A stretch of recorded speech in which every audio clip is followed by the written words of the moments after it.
নমস্কার বন্ধুরা, এক বাটি ওটস আর হাফ বাটি সুজি দিয়ে তেল ছাড়া সম্পূর্ণ নিরামিষভাবে একটা মজার নাস্তা রেসিপি আপনাদের সঙ্গে শেয়ার করব, যেটা দেখতে যেমন লোভনীয় হবে, খেতে ভীষণ মজার হয়। খাবারটা যেমন হেলদি তেমন টেস্টি। তো এটা তৈরি করতে আমার লাগবে হচ্ছে প্রথমে একটা বড় বাটি, তার মধ্যে আমি সুজিটাকে নিয়ে নিলাম। সুজিটা নিয়ে স্বাদ মতন লবণ দিলাম, স্বাদের ব্যালেন্সের জন্য একটু চিনি দিলাম। চিনি আপনারা খেলে দেবেন, নয়তো স্কিপ করবেন। এবার চিনি, লবণ আর সুজিটাকে সুন্দর করে একটু শুকনো উপকরণ ভালো করে মিশিয়ে নেব। মেশানো হয়ে গেলে অল্প অল্প করে জল দেব, একবারে পুরো জলটা দেব না। অল্প অল্প করে দুবারে আমি জল দিয়ে সুজিটাকে একটু থকথকে করে ভালো করে মেখে 5 মিনিটের জন্য রেস্টে রেখে দেবো। তাহলে সুজিটা খুব সুন্দর নরম হবে। আমি এখানে জল দিয়ে এটা সুজিটা মেখেছি। আপনাদের হাতের কাছে যদি লিকুইড দুধ থাকে সেটা দিয়েও মাখাতে পারেন, সেক্ষেত্রে খাবারটা আরও বেশি মজার হয়। তো মিনিট 5 আমি ঢেকে রেখেছি। 5 মিনিট পর ফিরে আসছি। দেখুন সুজিটা কিন্তু জলটা টেনে একদম কিন্তু নরম হয়ে গেছে।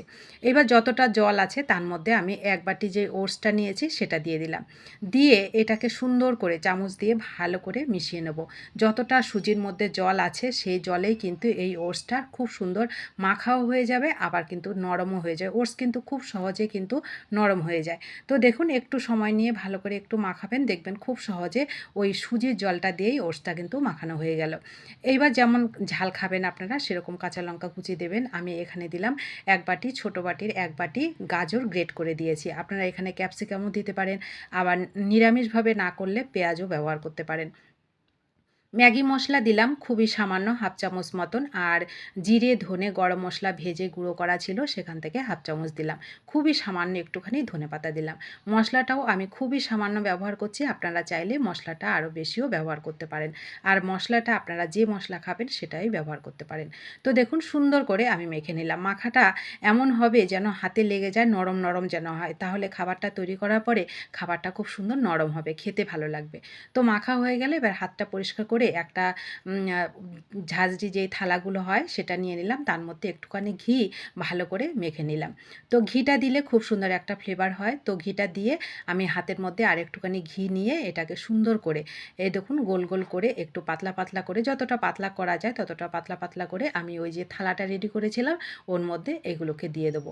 এইগুলো মিনিট 5 আমি স্টিম করব, সেক্ষেত্রে কিন্তু এই খাবারটাও খুব সুন্দর স্টিম হয়ে যাবে। মিনিট 5 স্টিম করলেই কিন্তু হয়ে যায়, বেশি সময়ও দরকার পড়ে না। একটু পাতলা করে দেবেন, তাহলে খুব তাড়াতাড়ি স্টিম হয়ে যাবে। তো দেখুন আমি যতটা হাতে পাতলা করা যায় ততটা পাতলা করে আমি এটাকে মিনিট 5 জন্য স্টিম করতে দেবো। তো 5 মিনিট পর ফিরে এসে দেখুন আমি ওখান থেকে নামিয়ে এটাকে কিন্তু একেবারে ঠান্ডা করে নিয়েছি। আর ঠান্ডা হয়ে যাওয়ার পরে দেখুন কত সহজে থালার থেকে কিন্তু এটা উঠেও যাচ্ছে, যেহেতু এখানে একটু ঘি দেওয়া ছিল। তো দেখুন এই অবস্থায়ও আপনারা কিন্তু খাবারটা খেতে পারেন। এই অবস্থায়ও খাবারটা খেতে ভীষণ মজার লাগবে। তো চলুন এটাকে আরও মজার তৈরি করি। তো দেখুন আমি ছোট একটা ছুরি নিয়েছি, ছুরি দিয়ে এটাকে একদম ছোট ছোট করে পিস করে কেটে নেবো। যেহেতু এটা পাতলা পাতলা ছিল, যার জন্য পাতলা করে দিলে এই যে পিস করার পরে কাটতে সুবিধা হয়। দেখুন লম্বা লম্বা ছিল, লম্বাও আপনারা খেতে পারেন। তো আমি আরও ছুরি দিয়ে এটাকে আরও মাঝখান দিয়ে আরেক কাটা দিয়ে আর একটু ছোট করে নিয়েছি। সেক্ষেত্রে খেতে ভালো লাগবে, মানে খেতে সুবিধাও হবে ছোট ছোট হলে। তো দেখুন আমি যতটা ছোট করা যায় করে নিয়েছি। আপনারা লম্বা করেও খেতে পারেন, আবার কিন্তু যেমন আমি তৈরি করেছি সেরকম করেও খেতে পারেন, যেরকম আপনাদের পছন্দের। তো হয়ে গেল কাটা। এবার গ্যাসটা অন করে আমি গ্যাসটাকে একদম লো করে বসিয়েছি, কড়াইটা গরম করে এখানে একটুখানি বাটার দিলাম। আর টমেটো কেচাপ দিলাম আমি 1 চামচ, সয়া সস 1 চামচ দিলাম, আর হচ্ছে 1 চামচ রেড চিলি সস আমি এখানে দিলাম।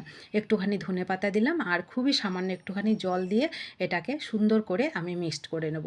গ্যাসটাকে কিন্তু লো করে রাখবেন, তাহলে তৈরি করতে সুবিধা হবে। তো এইবার আমি দেখুন যেই নাস্তাটা তৈরি করেছি সেটা এর মধ্যে দিয়ে দিলাম, দিয়ে সুন্দর করে মিশিয়ে নিলাম। এখানে যদি আপনারা পেঁয়াজ খান পেঁয়াজও দিতে পারেন। আমি যেহেতু নিরামিষে তৈরি করেছি পেঁয়াজটা আর দিলাম না। তো দেখুন আমি এই যে ভালো করে মিশিয়ে নিয়েছি। এবার আরও একটু চটপটা করার জন্য একটু চাট মশলা উপর থেকে ছড়িয়ে দিলাম। সেক্ষেত্রে খাবারটা অনেক বেশি মজার লাগবে। খাবারটা যেমন হেলদি তেমন টেস্টি। কোনো রকম তেল, মানে তেল ছাড়া তৈরি হবে, আবার খুবই কম মশলায় কিন্তু আমি খাবারটা তৈরি করেছি। খাবারটা এই খাবার খেলে আপনাদের গ্যাস অম্বলের কোনো রকম কিন্তু সমস্যা হবে না। খেতে যেমন টেস্টি তেমন হেলদি। তো কেমন লাগলো এই ছোট্ট সহজ রেসিপিটা অবশ্যই কমেন্ট করে জানাবেন। ভালো লাগলে লাইক, শেয়ার, সাবস্ক্রাইব করে আমার পাশে থাকবেন। যারা পাশে আছেন তাদেরকে আমার অসংখ্য অসংখ্য ধন্যবাদ ও ভালোবাসা। সকলে ভালো থাকুন, সুস্থ থাকুন এবং হেলদিভাবে খাবার তৈরি করে হেলদি থাকুন। তো দেখা হবে নতুন কোনো রেসিপিতে। ধন্যবাদ সবাইকে।